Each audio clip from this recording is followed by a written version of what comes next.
مجنون. مجنون من لا يؤمن بفريقه، مجنون من لا يعشق الزمالك. بسم الله الرحمن الرحيم، وحلقة جديدة، والسلام عليكم ورحمة الله وبركاته. حتى إشاراتي مش ماشية مع كلامي. الزمالك يفوز على المصري البورسعيدي برباعية ممتعة، برباعية فحولية، بأداء ممتع، بأداء أقسم بالله يبسط، لأن الزمالك ده في الأول وفي الآخر هو هرمون السعادة الأول والأخير. الحمد لله الزمالك بيكسب، الزمالك بياخد 3 نقاط مهمة جدا في بداية مشواره في مجموعة التتويج في بطولة الدوري. كل الجمهور كان قلقان من ماتش المصري، كل الجمهور كان قلقان من اي اخفاق يحصل في اول مباراه قدام المصري البورسعيدي، لانك بتتكلم على ماتش رخم، ماتش بتلعبه مع فرقه رخمه، ماتش بتلعبه مع فرقه لعبت معاها كتير السنه دي. فكان السيناريو بيقول ان النهارده الماتش ده يا اما هيخلص تعادل يا اما هيخلص خساره، ولكن الحمد لله الزمالك بيفاجئنا باداء ممتع على مدار ال 90 دقيقه، اهداف عالميه، نتيجه كبيره، 3 نقاط مهمه جدا تحطك في صداره الدوري، فارق عن بيراميدز ب3 نقاط، فارق عن الاهلي ب6 نقاط، مصدر ضغوطات للمنافس بتاعك. ما امتع الزمالك، ما امتع الزمالك معتمد جمال، ما امتع اللي انا اتفرجت عليه النهارده الزمالك قدم درس كروي بقياده معتمد جمال للمدير الفني نبيل الكوكي، اللي خلاص على اعتاب الرحيل من النادي المصري. لانك بتتكلم ان السنه دي الزمالك لاعب المصري 5 مرات قدر يتفوق عليه في 4 مواجهات، تعادل ماتش واحد.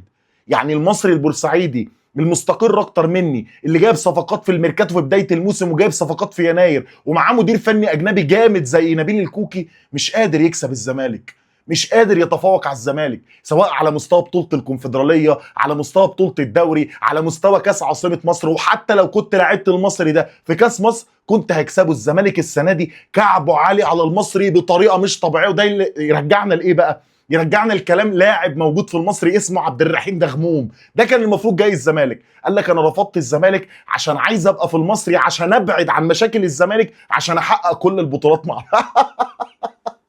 حبيبه مدغمومه بكلمك. فالمهم الحمد لله مبسوط فرحان. قلت لك امبارح اهم حاجه بالنسبه لي النهارده المكسب وشخصيه اللعيبه، تعامل اللعيبه مع اجواء المباراه. حتى لما الماتش هرب منك، حتى لما الماتش بدا ادائك مش افضل حاجه وبادئ ضاغط بس مش عارف تسجل، والمصري من كره ميته بيسجل هدف، قادر انك ترجع في نفس الشوط وقادر انك تخلص المباراه بهيفي سكور، رباعيه مقابل هدف وحيد. تحياتي لزمالك معتمد جمال، نسخه ممتعه من نادي الزمالك بندور عليها بقالنا كتير.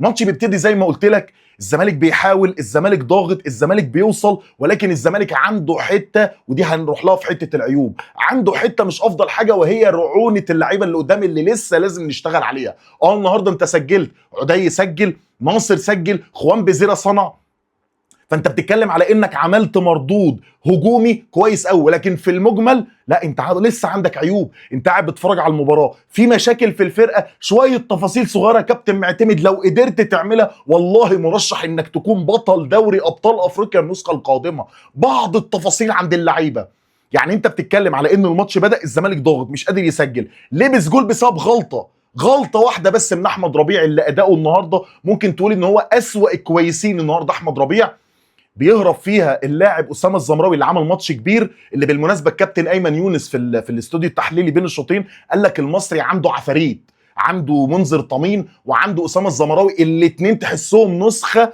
من عبد الرحيم دغموم اللي كان غايب النهارده، اللي غيابه فرق معانا كتير قوي وخلى لينا افضليه في الملعب. فالمهم اسامه الزمراوي بيهرب في واحده من احمد ربيع وبيسدد واحده حلوه قوي على الارض، بتخادع المهدي سليمان وبتروح في اخر الجول، المصري بيسجل الهدف الاول. بتبقى قاعد متضايق ليه انا افضل، ليه انا مسيطر، ليه انا بوصل، ليه المصري يسجل؟ فبتبقى قاعد عارف ان هو ده السيناريو بقى، هو ده سيناريوهات الزمالك اللي احنا متعودين عليها. الزمالك الماتش ده مش هيخرج بنتيجه كويس، ولكن بتفاجئ بعديها برد فعل بشخصيه، هي دي بقى، هي دي اللي انا اتكلمت عليها، شخصيه اللاعب اللي واقف في الملعب مصدق انا بطل دوري مهما كان السيناريو هيقف قدامي، مهما كان الظروف هتقف قدامي، مهما كان حظي وحش، لا انا هعاند وهكسب. وده اللي حصل النهارده. كرة بتوصل عند خوان بزيرة، هي دي بقى، هي دي يا قلب اخوك بقى. انا كل الفتره اللي فاتت دي عمال اعنفك، انا مستني دي، انا مستني دي من خوان بزيرة، انا مستني نكشايه لعيبه الكوره دي، انا مستني التاثير ده. انا مش مستنيك تروح تحتفل مع الجماهير وبامو لما تجيب لي فاول من على حدود 18. انا مستني منك متعه في الاداء، مستني اقعد اتفرج على نسخه لاعب مرعبه زي خوان بزيرة. النهارده طبعا الحمد لله ما جاتلوش انفرادات، لان لو كانت جات له كان هيضيعها، ولكن النهارده لا يا جماعه، الجول الاول والجول الثاني السبب الرئيسي فيه والعنوان الرئيسي فيه هو خوان الفنا بتزيرة. الهدف الاول كرة بتجيله من على حدود الناحيه اليمين عندنا ناحيه الشمال عند المصري. ايه الرفعه دي في ظل ما فرقه المصري كلها في ال 18 بينكشها نكشه، بيقول لعدي الدباغ حط جول، وعدي الدباغ هداف الدوري دلوقتي. عدي الدباغ بالتساوي مع محمود حسن تريزيجيه، كواليتي مهاجم، كواليتي مهاجم مرعب ما يقعدش دكه. ثنائيه عدي الدباغ وناصر منسي دي لازم تكمل بيها ماتشات الدوري وماتشات الكونفدراليه. عندك مهاجم تنين مجيح، تنين مجنح زي ناصر منسي، طبيعي مش هتعرف تقعده دكه في ظل التالق والتوهج اللي فيه ناصر منسي. عدي ده برضه لازم يشارك، دور له على حاجه في الملعب يا كابتن معتمد ولعبه. انت بتلعبه وينج شمال، وده انا قلته عامه في التشكيله امبارح ان نبدا بعدي وينج شمال اقرب للشادو سترايكر بالكات انسايد اللي يعملها عدي الدباغ، فيبقى مهاجم تاني تحت ناصر منسي. فعدي النهارده عمل ماتش كويس. خوان بزيرة يا جماعه، يا جماعه انا مستني بقى خلاص، انا مستني الكره توصل لخوان بزيرة. هي دي الفتره اللي انا محتاجك فيها، هي دي الفتره اللي انا محتاج فيها امكانيات لاعب زي خوان الفنا بتزيرة. مستني اشوف بقى البيك بتاعك في الموسم. خوان بزيرة بالمناسبه الاسيست اللي عمله النهارده وصل للمساهمه ال 16 مع نادي الزمالك في الموسم الحالي في كل البطولات. صفقه ناجحه، صفقه مميزه، صفقه عندها امكانيات عاليه، صفقه تفرق معايا على المدى البعيد، صفقه تفرق معايا في ماتشات صعبه زي ماتشات المصري. فالمهم بنسجل الهدف الاول، بعديها على طول بحوالي 15 دقايق برضه كرة تانية خوان الفنا بيعافر فيها في ظل بقى ما انت شايف غل من لعيبه المصري، محمد مخلوف وكريم العراقي وباقي اللعيبه كلها عماله تخبط في الواد برضه بيعافر وبيطلع الكرة لاحمد فتوح. احمد فتوح بيستخلص الكرة من قدام الاثنين لعيبه. يا جماعه معلم، يا جماعه والله العظيم ثلاثه حرام يا احمد يا فتوح اللي انت عملته في نفسك. انت كان عندك بوتنشال تعمل كارير، والله مش هبالغ لو قلت لك كارير عمر مرموش دلوقتي. عندك امكانيات، انت فارق بكتير قوي يا فتوح. حرام يا ابني اللي انت عملته في نفسك ده والله، بس ده من حظنا عشان تكمل مشوارك مع نادي الزمالك، وده لازم يمدد عقده. تقعد احمد فتوح 20 سنه في الزمالك، 20 سنه لو هنشحت احمد فتوح ده ما يخرجش بره الزمالك. فبيعمل استخلاص حلو قوي وبيعمل اسيست برؤيه عاليه قوي لناصر منسي اللي اتحرك تحرك. ناصر منسي تسديده من ناصر منسي والهدف الثاني لنادي الزمالك. خلاص بقى المزاج فوق العنتبلي بقى، المزاج فوق العنتبلي بقى. اتحزم وارقص يا ابويا، اتحزم وارقص. الزمالك ممتع، الزمالك رجع في نفس الشوط. هي دي الشخصيه، هي دي تفاصيل الدوري. فالهدف الثاني لنادي الزمالك وبينتهي الشوط الاول. الشوط الاول خلص. انا قلقان من حاجه، قلقان برضو من عمليه الخمول اللي بتحصل للعيبه، قلقان من فكره ان لعيبه نادي الزمالك بيجي عليها وقت انت مصدق في نفسك قوي. يعني في كذا كوره جات لك في بدايه الشوط الثاني، انت كنت قادر في اول 5 دقائق في الشوط الثاني بس تخرج 4-1. بعيدا بقى عن ايه؟ يعني بعيدا عن مخرج اللقاء اللي بكن له كل احترام، الكابتن عصام عبده. يا جماعه عصام عبده مع كامل احترامي والله، والنهارده كان بيتفرج على الماتش زينا. انا كنت حاسس بتفرج على ماتش ودي، ده مش ماتش في مجموعه التتويج. انت من وسط كل المعلقين اللي موجودين، ايمن الكاشف وبلال علام ومؤمن حسن، ماتش زي ده جايب لي الكابتن عصام عبده مع كامل الاحترام ليه، خلاص عامل العمر. كابتن عصام عبده ده بيفكرني برؤوف خليف، رؤوف خليف دلوقتي كده. كابتن عصام عبده زمان ده كان كروان في التعليق، كنت بحب جدا الثنائيه اللي عاملها عصام عبده مع محمود عبد الرازق شيكابالا. بس خلاص النهارده هو مش قادر يعلق على الماتش، مش قادر يحسسني بمتعه الاهداف اللي بتيجي. فالمهم زي ما بقول لك الشوط الثاني انت كنت قادر على انك تخرج في اول 5 دقائق من الشوط الثاني ب4 و5-1 وتنهي الماتش تماما وتتبسط بعد كده، ولكن الفرص كالعاده بتضيع. المصري بيبتدي يمسك كوره، المصري استحواذه اعلى، والمصري عنده مشكله واضحه ان خلاص اللعيبه ما بقتش واثقه في نبيل الكوكي وما بقاش في تناغم بين نبيل الكوكي وبين اللعيبه. استغل انت ده بقى واوصل بقى وروح. برضه لا، لعيبه الزمالك خمول وبرود، وقاعد انا بقى قاعد بقى اللي هو ايه، قاعد كده. المصري هيسجل دلوقتي والماتش ده يخلص 2-2. المصري هيسجل دلوقتي وهنقعد اخر تلت ساعه بنحزق لحد ما يجي لنا البواسير ومش هنعرف نعمل حاجه. ولكن يعني ابوس ايه؟ اديني ايدك ابوسها. ناصر منسي كرة بتوصل على حدود ال 18، كرة طبعا عشوائيه بتوصل على حدود 18 عند عمر الساعي، بيخطفها خطفه يا جدعان، وتسديده يخرب بيت الجنان، يخرب بيت الجنان، مجنون على طريقه فان باستن. عارف ماركو فان باستن؟ على طريقه ماركو فان باستن الهولندي، تسديده بتروح بتزغرط في الشبكه بتاعت عصام ثروت اللي لا يسال النهارده عامه عن اي هدف، لان الاهداف دي صعب ان هو يتعامل معاها. تسديده صعبه قوي قوي قوي قوي. الهدف الثالث لنادي الزمالك. وارقص يا عم صابر، ارقص يا عم صابر، خلاص خلصت 3 نقاط يستحقهم نادي الزمالك، لان انا احسن من مصري في كل حاجه، احسن في البدايه واحسن في الاستحواذ واحسن في الفرص واحسن على مستوى اللعيبه. الحاجه الوحيده اللي هم يتفوقوا عليا فيها، وده اللي لازم يشتغل عليها الكابتن معتمد جمال، السكند بول. يا جماعه انا وصلت لمرحله الشوط الاول انا بخسر كل السكند بول، كل السكند بول انا بخسره، كل الثنائيات انا بخسرها بسبب الدلع وبسبب الرعونه اللي عند لعيبه الزمالك. بس ما اقدرش برضو ان انا بروي السلبيات في ظل ما انا بكسب المصري البورسعيدي في برج العرب، في استاد صعب زي ده، في استاد انا اصلا ببقى كاره ان انا العب عليه، بكسب 4-1 وانا اطلع اتكلم على سلبيات. يبقى انا مجنون. السلبيات دي اتكلم فيها بكره، اتكلم فيها بعده، اتكلم فيها قبل ماتش شباب بلوزداد الجزائري، عشان السلبيات دي يحاول كابتن معتمد جمال انه يشتغل عليها. لكن دلوقتي ده وقت الايجابيات، ده وقت التسقيف، ده وقت الاشاده، ده وقت الدفع النفسي اللي اديه للعيبه، اللي هو كمل، اقرص، كمل، روح، كمل، هتكسب. كمل واقرص، كمل، روح، كمل، هتكسب. ده اللي انا قلته امبارح. الزملكاوي يلعب راجل جوه الملعب، وده اللي حصل النهارده. لعيبه كتير النهارده كانوا رجاله. ثنائيه حسام عبد المجيد ومحمد اسماعيل قطع ميه ونور، افضل ثنائيه دفاعيه موجوده في مصر في الوقت الحالي، احسن 2 مدافعين في مصر. واللي مش عاجبه يخبط دماغه في اي حيطه. الاوضه اللي انت قاعد فيها 4 حيطان، نقي اللي تعجبك، نقي اللي افضل 2 مدافعين في الكره المصريه. عمر جابر النهارده، على الرغم برضو ان كان في انتقادات كتيره على التشكيله وازاي ابدا بعمر، وانا قلت كده عامه، كنت اول واحد اعمل كده، وليه محمد ابراهيم، بس في نفس الوقت قلت ايه، عمر جابر ده واحد من كباتن الفرقه، لاعب زملكاوي، وانا واثق قد ايه ان عمر جابر زملكاوي بيحب نادي الزمالك، مستني منه كتير على مستوى المرحله الجايه، لعيب خبره يفرق معايا في الماتشات الجايه دي. خلي محمد ابراهيم للماتشات اللي فيها سرعات اكتر، للماتشات اللي زي شباب بلوزداد في الجزائر، للماتشات اللي زي سيراميكا كيلوباترا زي سموحه. خلي عمر جابر للماتشات التقيله، خبرته هتفرق. لان محمد ابراهيم عنده الحته الدفاعيه برده مش خرافيه، يعني محمد ابراهيم لاعب مجتهد، ولكن المميز فيها الزياده الهجوميه. لكن الحته الدفاعيه اي وينج كان بيلعب على محمد ابراهيم لو عنده بعض من المهاره كان بيعدي منه. فقلت كامل الدعم لعمر جابر، والنهارده عمر جابر ما خذلنيش، واتمنى منه كتير قوي. اتمنى انه يكون ورقه مهمه، اتمنى ان عمر جابر ده يفرق معاه ويكون سبب رئيسي في تتويجنا بالبطولات. فالزمالك بعد كده بقى، بعد الجون بتاع نصر منسي، كميه فرص مش طبيعيه، كميه فرص بتروح انفرادات، واللعيبه بتوصل عند ال 18 مش عارف تعمل اي حاجه، مش عارف تعمل اي حاجه، لحد ما الحمد لله الله يبارك له، الله يبارك له، اللي فضلت نادي وصوتي اتنبح يا عبد الله. بالله عليك يا عبد الله، جول من كره ثابته، حسسني ان في شغل في الكور الثابته. والنهارده ظهر، النهارده ظهر شغل في الكور الثابته، سواء الفاولات اللي من على حدود 18 اللي بقى المسدد الاول ليها بنتايج، اللي شاط واحده حلوه قوي في الشوط الاول، لولا عصام ثروت كان هيبقى هدف عالمي، مركب بنتايج.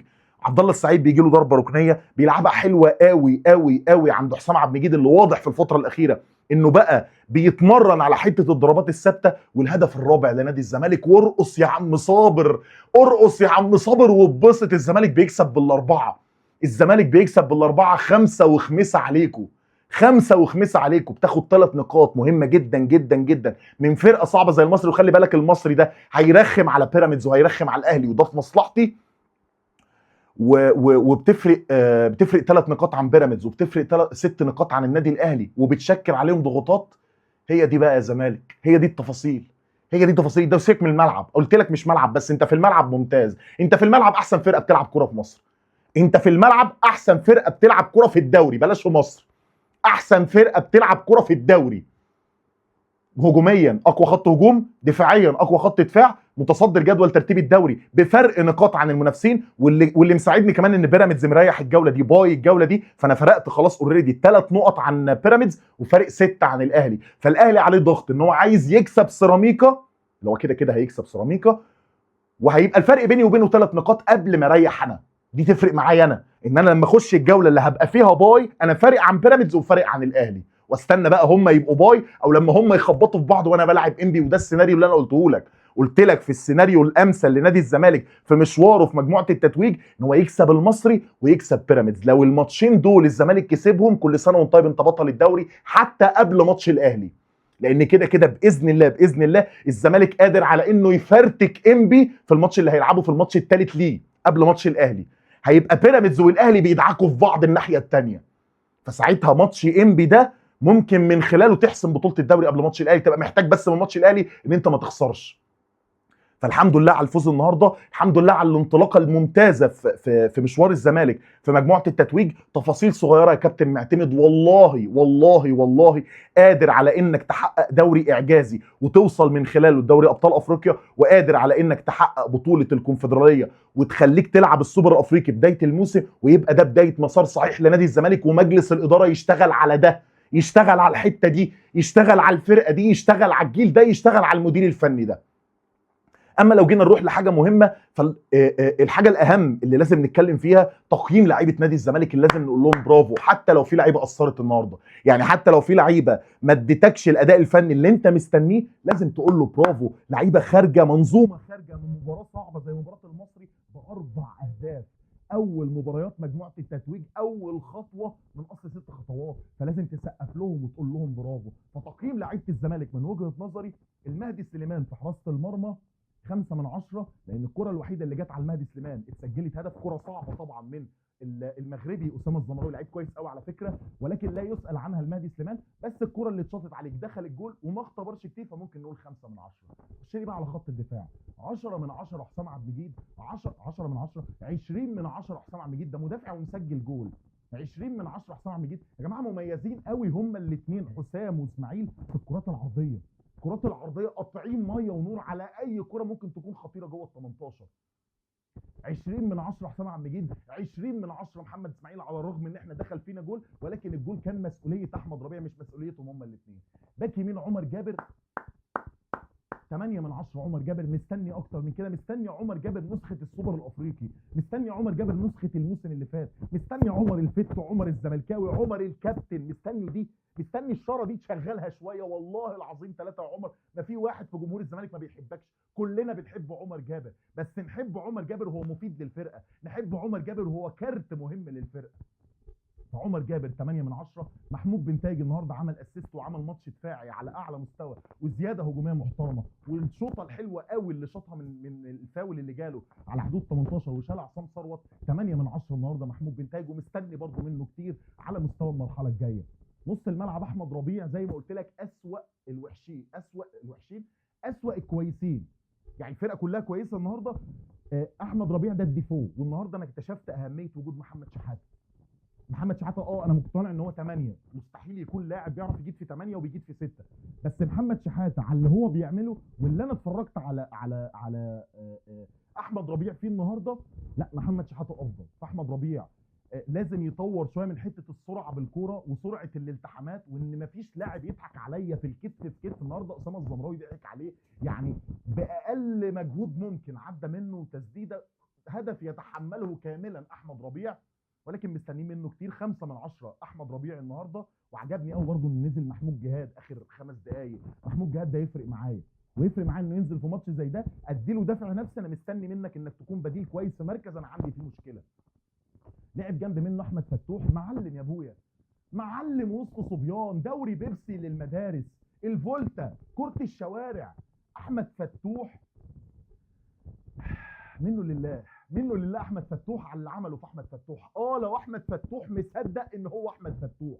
9/10 احمد فتوح النهارده على الاسيست اللي عمله لناصر منسي. لعب قدامهم ابويا وابوك عبد الله السعيد. هو مش عبد الله السعيد، هو عبد الله وانا اللي سعيد والله، وده لا تقييم لانه ما ينفعش ان انا اقيمه اصلا. قدامهم في خط الهجوم اخوان الفنا بتزير، عفريت العلبه، الفرقع علوز، الفرقع علوز الاقرب لقلبي. 9/10 اخوان بزير على اللي قدمه النهارده، والاداء الهجومي الممتع اللي عمله، والاكتيف الهجومي اللي هو عمله لمنظومه نادي الزمالك الهجوميه. 9/10 اخوان بزيره. الناحيه الثانيه عدي الدباغ، الكواليتي يتحدث. 9/10 عدي الدباغ. ومهاجم الفرقه النهارده ناصر منسي، افضل مهاجم مصري في الايجيبشن بريمير ليج، افضل مهاجم في دوري نايل، المهاجم الذي يستحق انه يكون مهاجم منتخب مصر في كاس العالم، لانه اكتر مهاجم شبهك يا كابتن حسام.